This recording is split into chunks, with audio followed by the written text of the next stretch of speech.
Hey y'all, Paul with Junk to Funk Customs. We're in the shop again today. We're going to do a little video on how to antique something or distress it, like the cowboy coffee pot right here.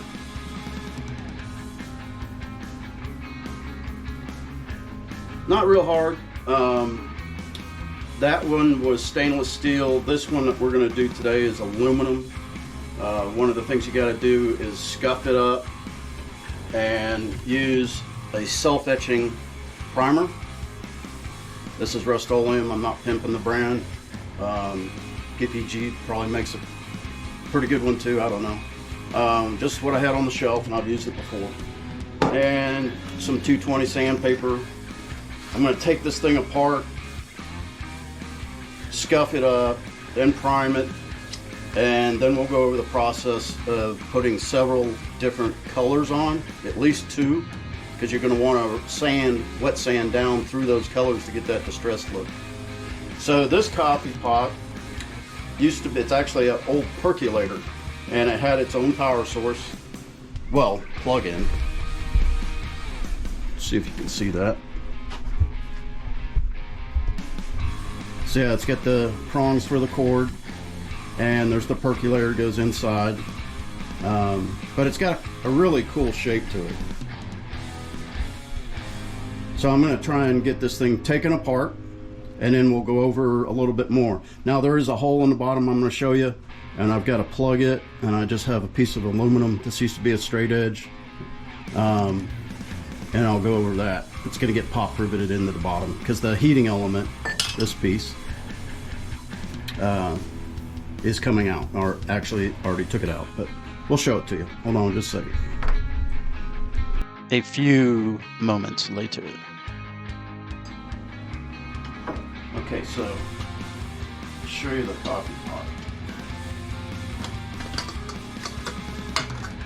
Now, it was held together with this heating element from the inside. Oh, wait a minute, no, wrong way. This way. And all assembled like that. So I've already started taking it apart because we don't need that. See it? It's got these ridges, and I mean, it's just really cool looking. It's going to look really good when we do it up. I'm not sure how I'm going to get the handle off though, because there's a hidden screw right there. It's probably going to be a problem. And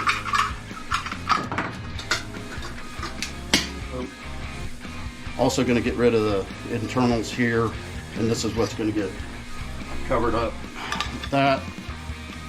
Probably do it from the inside, and the whole thing's got to get riveted back together. So I don't know if I'm going to try and rivet this to this and then this to that, or try and do it all at once. That might be a little tricky. And that's the percolator inside. You know, you put the coffee in here and percolates the hot water through. So I always save stuff like this. Might be able to use it someday. Okay, so let's see if we can get this thing taken apart. Now I think I already made sure. I think this comes off.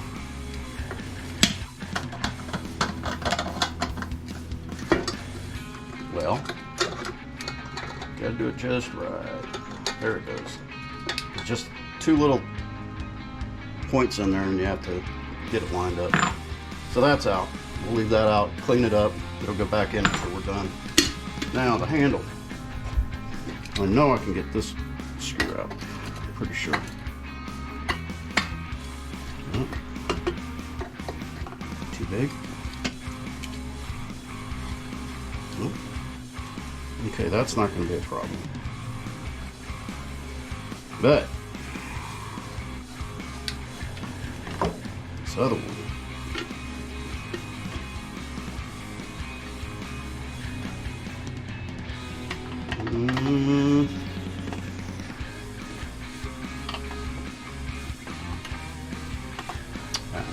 I got something for that.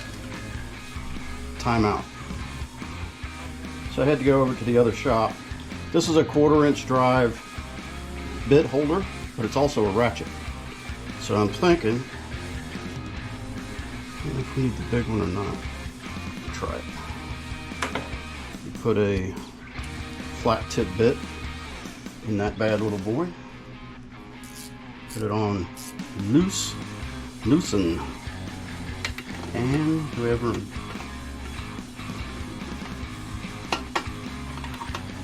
Tight fit. Ooh.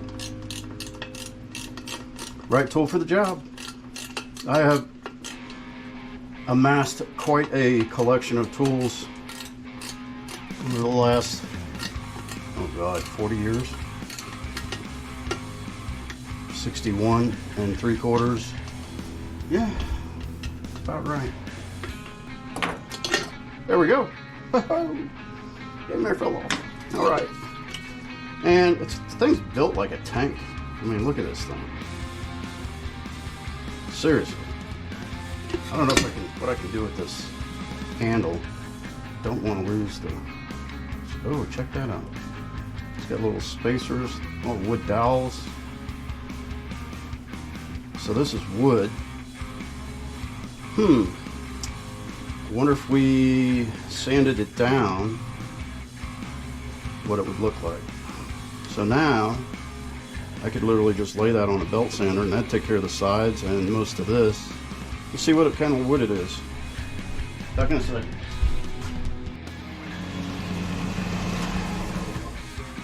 Well, that's some tough paint.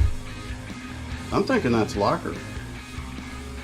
It sure does have some nice looking wood underneath it.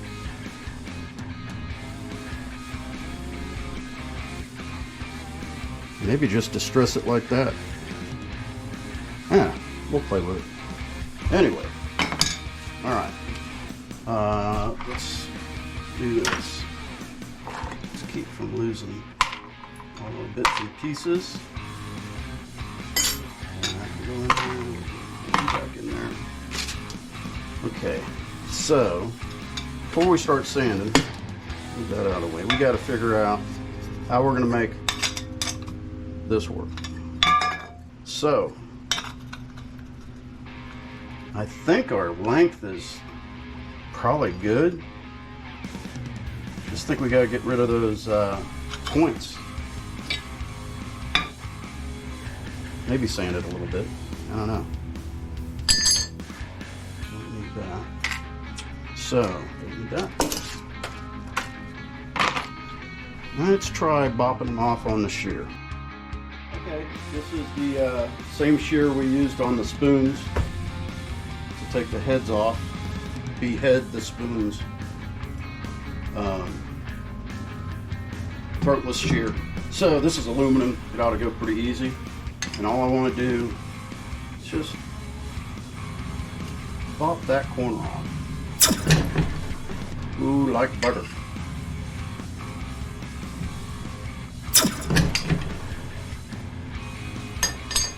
See if I can get a better shot. Not used to trying to film doing this kind of work. So, just get her in there like that. Boom. And more. Boom.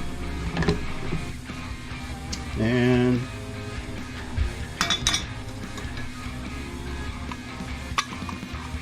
not quite.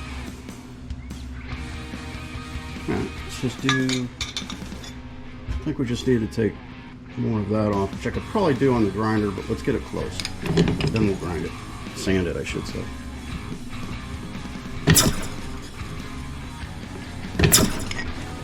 Yeah, it's looking more like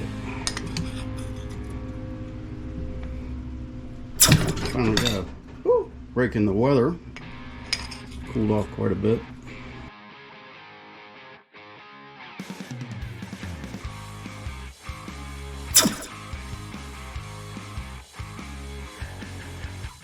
So let's go over to the sander. We'll round this thing off and make it pretty.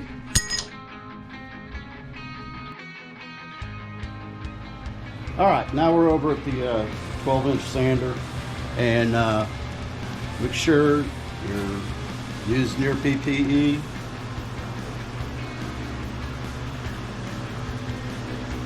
Safety glasses and hearing protection.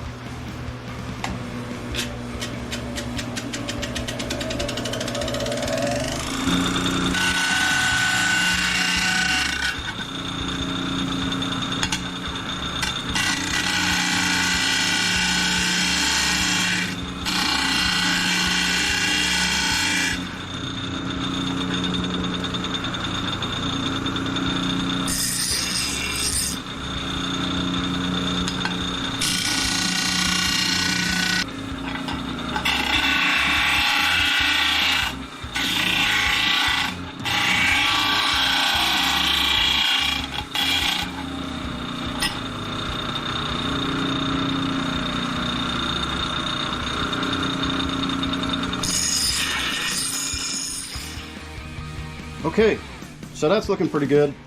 Hit it with the wire wheel a little bit. Can't really tell that it had any markings on it like that. And she fits pretty good in there. So now, do we pop rivet this onto this and then this onto that? Or do we try and do it all in one? I think we can do it all in one. Be a lot cleaner. So I need to go find my pop rivets, see what size I've got. Gonna use aluminum. You don't want to use steel. You don't want to have steel and aluminum together. That's why I found this piece of aluminum. Get potential to have electrolysis, which is just a fancy term for aluminum rusting. All right, let me do some measuring and we'll be right back. Okay, so we got some 3/16 aluminum pop rivets. I'm going to start by marking this piece, then drilling it, and then use that as a template to drill the first two holes on this one. So we'll have a hole here, over here, one there, and then one down there. So we total of 4 holding it together. We're probably not going to rivet it together yet because it's going to be easier to clean up, sand up in pieces. And I still got to decide when I'm doing with these things where the power cord needs to go on. I think I'm going to let Debbie make that decision. She's the boss. All right, so mark these.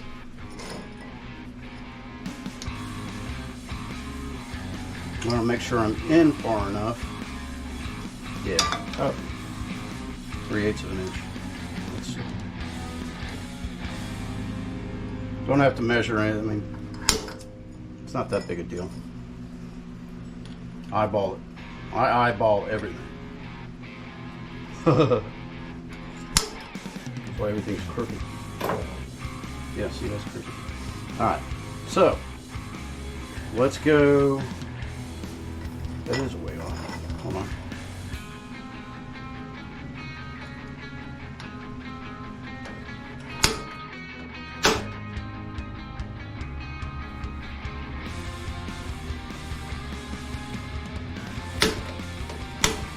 All right, let's pop holes in these, and we can mark this. Go ahead and hit the first 2. Actually, we can probably do all 4, and then we'll transfer them onto here. All right, let's go over it. I am going to hold this pair of vice grips in case it wants to spin around. I got this 16-speed Central Machinery drill press. I pretty much leave it on, it's not the slowest setting, it's the one right above that. And it works good for aluminum, hard steel. I haven't had to change it ever. I have a drill press on the other side, and it's only I think a 6-speed, and it's only good for like woodworking. You can't get it slow enough for steel. So that's a 3/16 bit.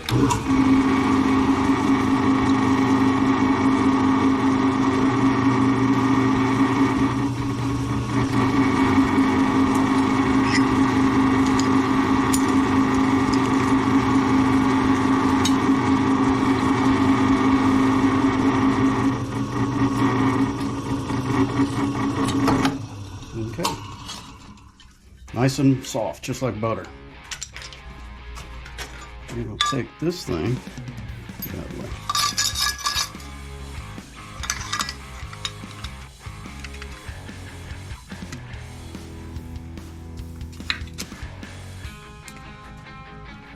Center it up pretty good. Where I want it. Right there.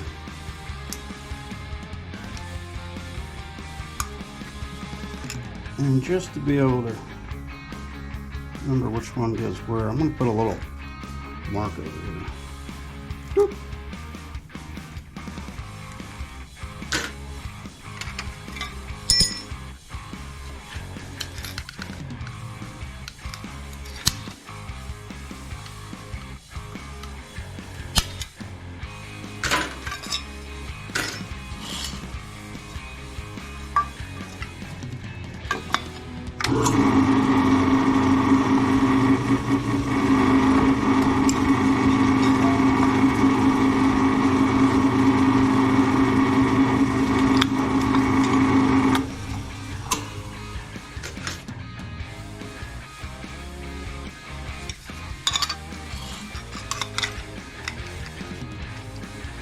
Cha-ching.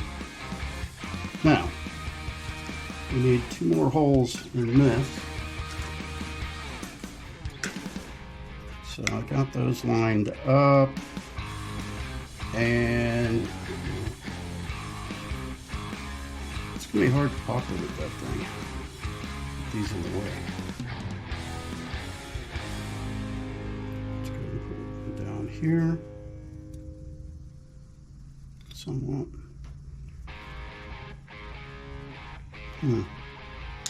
Hold on. Time out. Pop the hole in. Whew.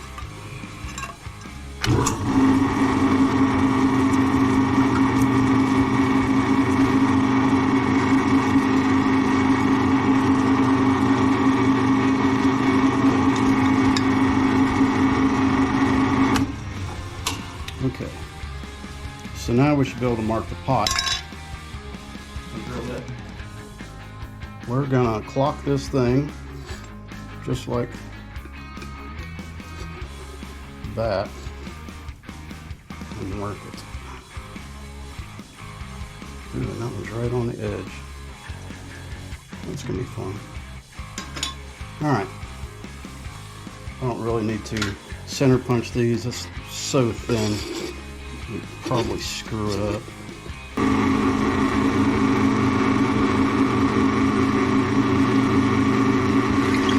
See how thin that is?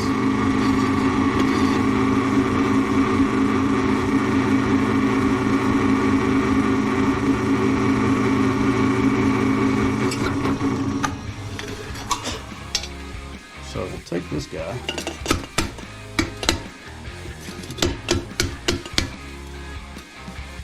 Flatten her back out. Alright, so we're back. I got me a little acetone. Try it.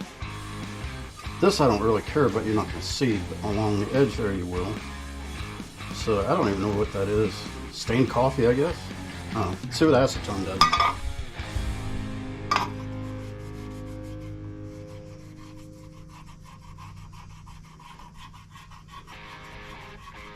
Ooh. That's working. Acetone's great on aluminum. Alright, we'll just keep at this and we'll check back in a little bit.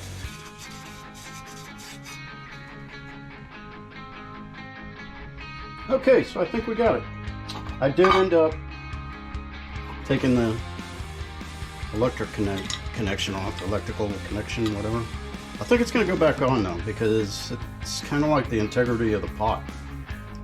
It's old, it's antique, and that's how they used to make them. It's scary to think, but yeah. Got pretty much all that stuff off. Good enough because we're painting it, so just want the paint to stick. Now we're going to sand it, and after we sand it, probably pop rivet the thing back together and start the painting process, which first will be the self-etching primer. We'll put 2 coats of that on, 2 thin coats, give it a couple hours in between, and then overnight. And then we got to decide on what colors we're going to go with. We're going to put at least 2 different color top coats, and then after we're done antiquing it, we'll put a coat of clear on, and it'll be good to go. And then Deb can do her thing with the chimes, her magic. All right, so I got some 220 here.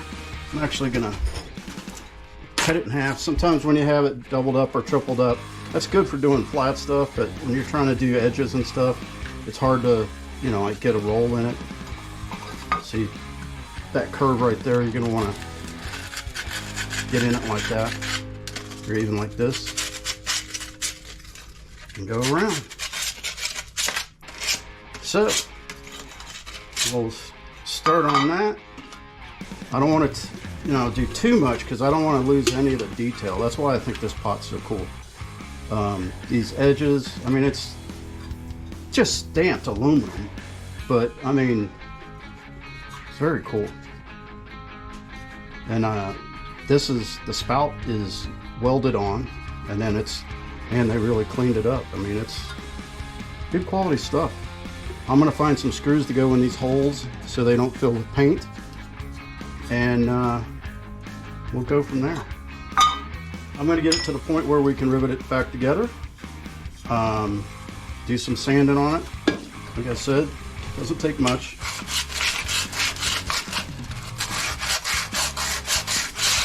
Just wanting to scuff it up so that primer will stick. Aluminum and stainless steel is very hard to get paint to stick to. But if you do it right, take your time, it'll work, trust me. All right, let me get back at it. All right, we're back. One last top rivet to go. Oh, let's see what they look like. They're, this goes in the hole, and then as you are crimping it, the ball on this end sucks it in through here, makes it swell up, and boom, and it'll snap off.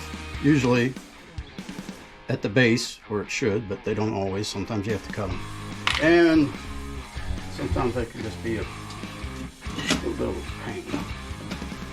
Anyway, so see, easier to do if it wasn't chest high.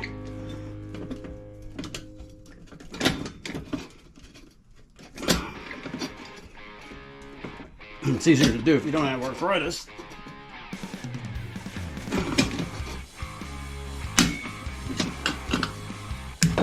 Boom. Looky there.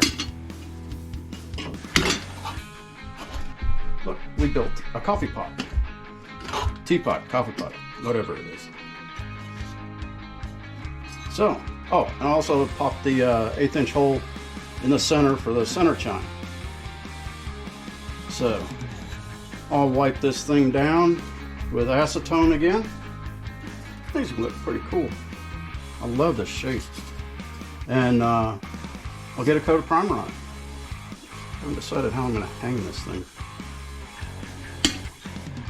for painting it. I usually hang stuff one way and then like hang it the opposite way for the second coat. So I'll get it primed up and we'll go from there. All right, stick around, we'll be back. Peace. All right, there you go. All ready for paint. Stay tuned for part 2, where we get the color, base coat, middle coat, top coat, clear coat, and distressing. Sand her down a little bit. Thank you for hanging out. God bless.